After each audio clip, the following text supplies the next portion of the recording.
in general, I know there's always people who say, yeah, but I still remember that dream from 50 years ago. Okay, it does exist.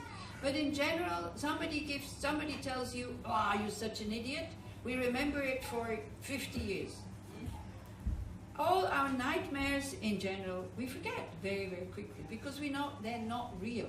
They did exist, but they're not real. Now, everything here, what we take for real, this is why we hold on to it. We give it more reality than it has. Yeah? So, that's a mind that is more subtler, is the dreaming mind. And then we have a very subtle mind, which is called the clear light. It's just this ability to cognize. Yeah, that is clear light. It's called clear light, but it's not a light that shines.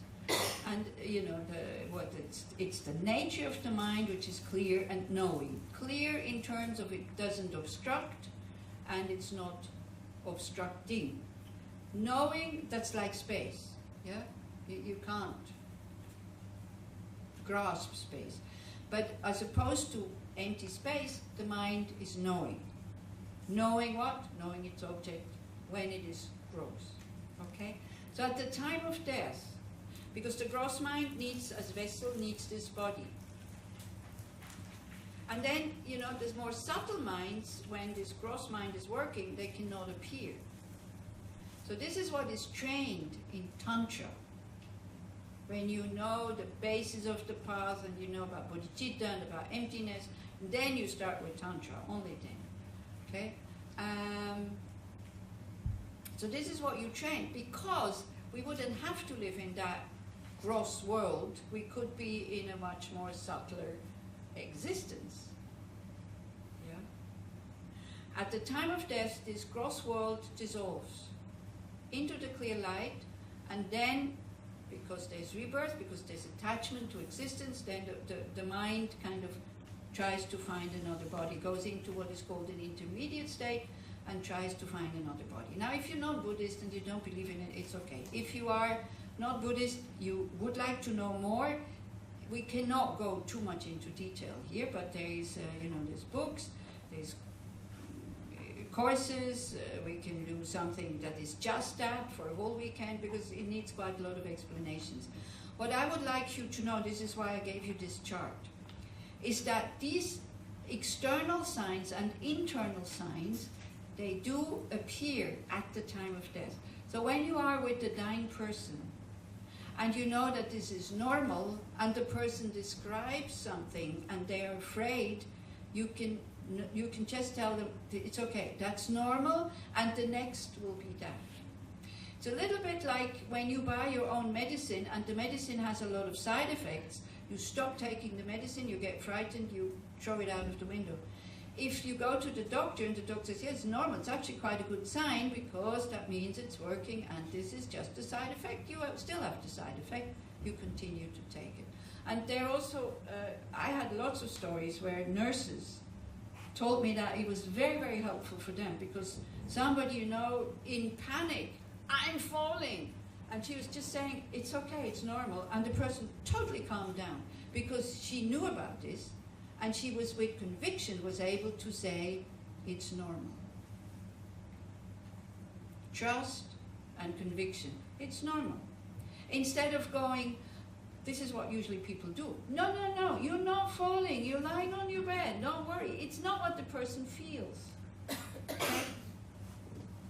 So why do we have this feeling of falling? It's because these 5 elements that the body is made up of, earth is the solidity, water is the liquids, heat is the body heat, fire is the body heat, and air is what we breathe, and also the ability to move. That is the element wind or air. These 5 elements that keep us alive, they lose their power. They absorb.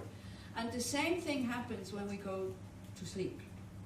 So many, many people, after having 1 hour going to sleep, they have this feeling of falling. And is it very inspiring when you feel it, even you know what it is while you are awake? It's frightening, because we also lose, you know, how many of you have been in an earthquake? 1, too, okay? Now, I don't mean like big earthquake, just like, like this. So what it does, it totally shakes our view of the earth being stable. And that for a few days, I don't know if you had that experience, it totally puts you upside down. You totally lose trust.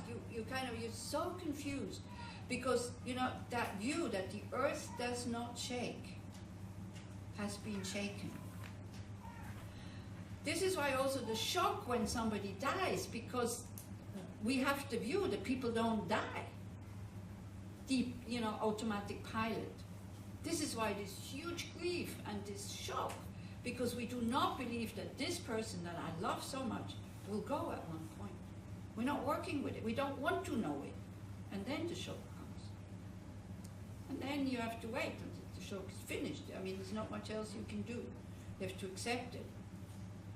Doesn't mean if you're Buddhist that you're a bad practitioner or whatever. It can happen to all of us. We think we're prepared. I thought I was prepared for my dad's death. We even said goodbye, knowing we wouldn't see each other anymore because I went to India. I was convinced, and I really said everything I wanted to say. And at that time, there was no email, there was faxes. So the fax came, and the person from the fax office, because he knew me, he called me in, because I wouldn't have gone to check if there's a fax. I never got faxes. He called me in and said, there's a fax for you, big letters, your father has died. Immediately, I broke down. Immediately. I started sobbing and crying. I couldn't talk to anybody anymore. And, and I was in Dharamsala, perfect. I had very good friends who were with me. I said, you go home, because they saw how useless I was. And then they said, we go to order prayers and this and pujas and blah, blah, blah, and this and that. I was totally useless. I thought I was prepared. And it took me quite a while to recover. But I did recover. So, I couldn't teach anymore. I couldn't, so I shut myself off into retreat. Because I knew how to deal with pain from Vipassana meditation. To just let it come and to observe it and not to get involved in it and to leave it and to let it be and let it die. And that's my father. It's not my partner. So can you imagine how you feel when your partner goes? Or your child. Or your child, even worse. Yeah, so this is it. This is how to prepare. So if you look at this chart here, we'll just go through it very quickly. As I said, if you're really interested, there is books. One is called Death, Intermediate State and Rebirth from Lati Rinpoche. Sokya Rinpoche, the Tibetan book of living and dying, perfect. You have all the experiences there. And there's other commentaries.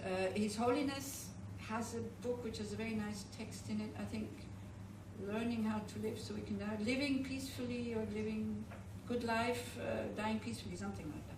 There's quite a few books because Tibetan Buddhism can really offer you that. Now, of course, you can ask, where does it come from? How do I know it's true? I don't know if it's true. Again, if I train this while I'm still alive and it happens at the time of death, I got something to work it. If it doesn't happen, I waste so much time with stupid things like watching movies and watching the news all the time, 3 times a day, and they always tell me the same things, and gossiping about other people. So I might as well waste my time with that. So what? I don't know if it's true, if it really happens. I see people describing the first signs when they die. So I see myself when I fainted, when I was younger, I fainted quite a few times. I see these signs also, because fainting is the same thing. You go into the clear light quickly. I see myself falling in sleep also. So maybe it is true. I don't know. I can't swear on it. I do believe it. Okay. So the first element that loses its power is the earth element. You would have a feeling of that, and very often the body does become already very thin. And then when you're dead, you can see how the body changes, how the eyes fall in, and you really, flesh doesn't go anywhere. It just collapses. The whole thing just collapses. If you see the face of a dead person, the eyes are totally inside. Yeah. So limbs are loose, and what happens here for you as a dying person, which is frightening, you have no control over your limbs anymore.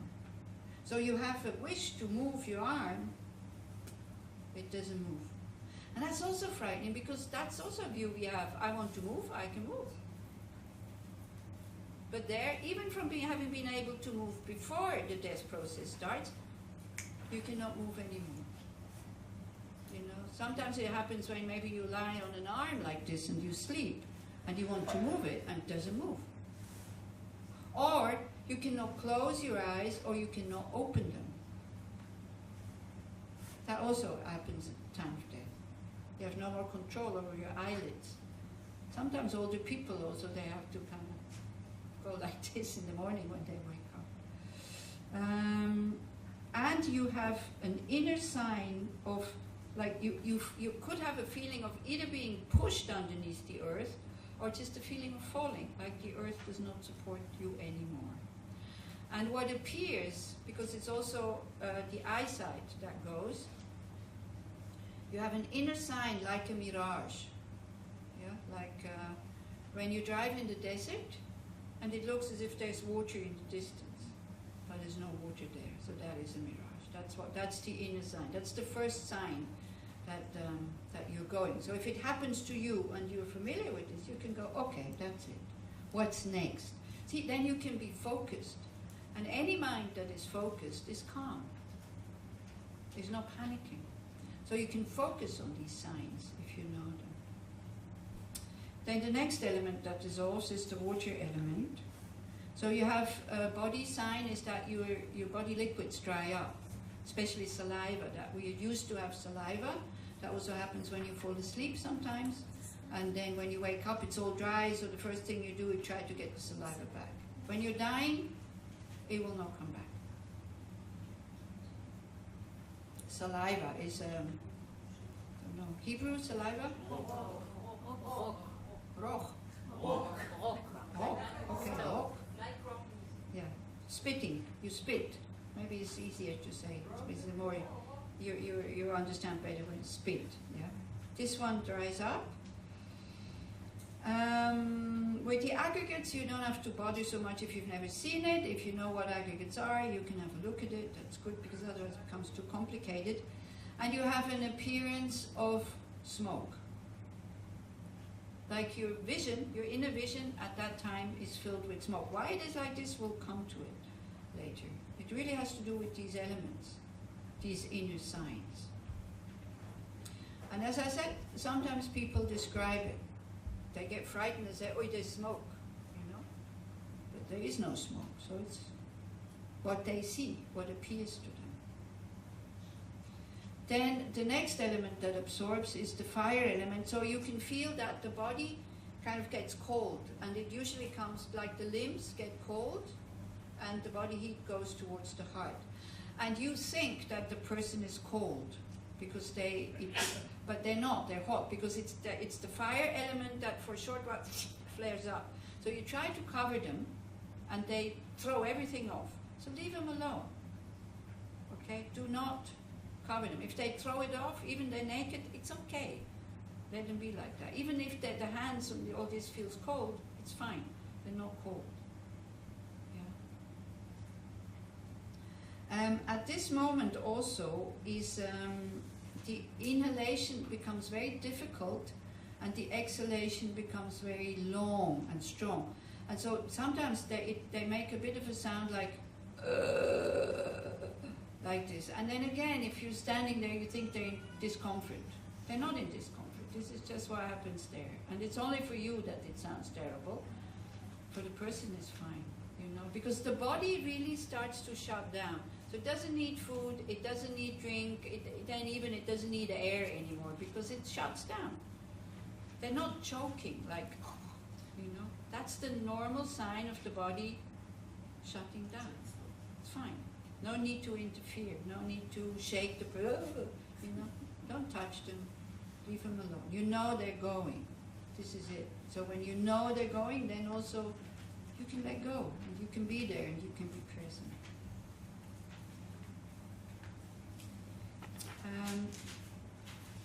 And there you have an appearance of fireflies inside the mind. Fireflies, sparks. sometimes if you have low blood pressure also, and you stand up too quickly, then also there's no sparks outside, but in your vision, there's sparks. When you faint, first the hearing goes, right? Then also, or this, everything gets blurry. Then the hearing goes, and then you have these sparks, and then usually that's it. Then you lie on the floor, and you feel great. I don't know. Yeah. Yeah, it's a fantastic, because you were in the clear light. I'm glad I'm not the only one. You lie there, you feel so open, and you feel totally fearless. And then you see all these faces around you, and you go, oh no, it happened again. But this first feeling of waking up is because you have been free of all these things that bother us. Free of thoughts, free of aggregates, free of feelings, just space. And this still lingers. It's still there. And then, who am I? What am I? Because the I also disappears. The me goes. And then you feel like connected to everything. It's great. So here's another witness of fainting is not such a bad thing. Now, please do not starve yourself until you faint. It might happen. At the time of death, it happens naturally. These fireflies, and then with this, usually I didn't go any further. I can't remember anything further. But until here, I can remember it. And then out. So the last element that has to do with the body is the wind element. That means breathing stops totally. And you're dead. The mind is still in the body though. This is what is proved in a way by people who are very realized, who are in total control over this process and are able to stay in the clear light. They don't breathe, they can't move, but the body doesn't decay. Sometimes for a few days, sometimes for a few weeks, sometimes even for a month. Again, don't believe me because you think, yeah, I've seen it. Also, there was a documentary on New Zealand TV news. There was a Thupten Rinpoche, maybe it's still, you can still find it on YouTube. Thupten Rinpoche who died, like breath finished, and he was lying, I think, and doctors were there to look at his body. There was a little bit of warmth still here. The eyes, when they're open, they're not getting opaque. A sign that the person is dead is when the eyes get opaque, that when the mind is out. The person is dead, okay. You could cut off an arm, they don't feel anything. They can't hear you, because the gross mind has totally dissolved into a more subtle mind. So they have no body feelings, they cannot see, even their eyes are open and they're not getting opaque. They can't hear you, whatever. Just, the body is finished. No, you don't have to worry about being buried alive here, because they bury you the first day. You won't feel it. It's okay. Because the mind has gone so subtle, you're not aware of outside world anymore. That's fine. Okay? So don't be going like that now. It's fine. This more subtle mind is totally disconnected from the body. Yeah? And in order to hear and to see and to feel, we need a body. Okay? So, but the mind is still there, and it's a more subtle mind, like a dreaming mind. Sleeping mind, dreaming mind. So you can feel it sometimes still warm here, and it does not decay. Now, this is for people who are realized, For people, ordinary people like us, when we stop breathing, the mind will go out. I would suggest, I would suspect quite quickly. We're not able to stay there. Yeah. But if you're able to stay there, why they train for this thing? Because then the mind naturally goes into the clear light, becomes so subtle, and then they can stay there and meditate on the nature of the mind. Now, if you're familiar with Buddhism, you know what I'm talking about. Yeah, because we are familiar with the gross, ordinary view. I'm here, everything else outside. Not that, the world is not created by my mind, but the world, the way I see it, only exists for my mind, for nobody else. And I can never know how the world exists outside of my mind, because I can only experience the world through my mind. So how the world exists outside my mind, who cares? Because I won't be able to experience it anyway. But how my mind exists, this is what I have to be interested in. You know? So like that. So the appearance that you have here is like a light that kind of shuts down. Like if you would close this room and we put one candle, the room is completely dark, we put one candle and it's slowly going out. Yeah. Now if you look at the elements, it makes sense, because when the earth element absorbs, the water element becomes stronger, so you see water on the earth. You have this mirage. When the water element absorbs into the fire element, it's the fire element that becomes stronger. You pour water onto fire, is smoke. If the wind element becomes stronger than the fire element, because the fire element absorbs, it's like blowing into the fire, it makes sparks. And then it's like when the air element absorbs into kind of nothingness, it's like taking the air out, vacuum. If there's no more oxygen in here, the candle dies down. So it has to do with, you know, these appearances have to do with the physical elements, that when one comes stronger than the other, this is what appears to the mind. So there's actually kind of a little bit logical explanation. Then no more connection to the body, then you are more in your subtle mind. It's that mind is more subtle than the dreaming mind. Now it's energies and channels. You ever heard of meridians? And that there's chi or prana in these meridians, so that's where the mind is there now. So these chis or prana or wind, it retrieves towards the main channel in the middle of the body. They just withdraw like this. And then you could have you know, appearances like first, just totally empty, everything filled with white light.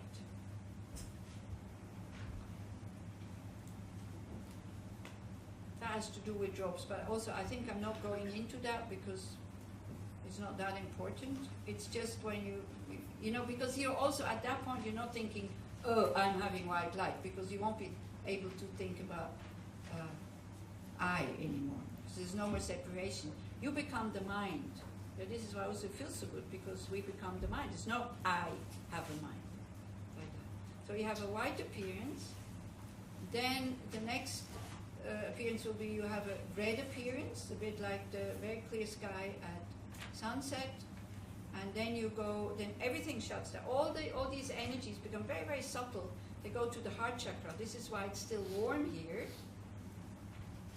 And then you have like tunnel. This is also, people have near-death experiences, people who really go quite far. They very often kind of describe this tunnel. Everything black, and then you go into clear light. Because then even the more subtle wind energies or prana or chi, however you want to call it, also has dissolved.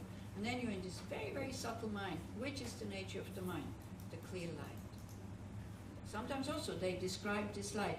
And because they're not dead yet, and because the mind is still in the body, although on a very subtle level, this is why they can come back into this body. Yeah? When the clear mind of death ceases without you coming back into this body, then that mind, riding on a very subtle wind, goes out of the body, goes into what is called an intermediate state, and then, you know, driven by the force of that desire, attachment, or anger, or whatever emotion is very strong, and karmic imprint that ripens, then you'll be reborn to a certain family, in a certain way, as an animal, as a spirit, as a human, whatever. That's the Buddhist view. Again, I'm not claiming this is the absolute truth. I don't know. I believe it. For me, this seems feasible, if it seems possible. For other people, totally not. You can have your view, it's totally fine for me. So this is why it is important that the mind, if possible, at the time of death, while you can still think, is in a peaceful state, because that activates that karmic seed. So if you die with the thought of, oh, okay, I have to go now, I did more or less okay, may I do better in my next life? The people that have harmed me in this life, may they be happy because they can't harm me anymore. I am going, so no need to be angry.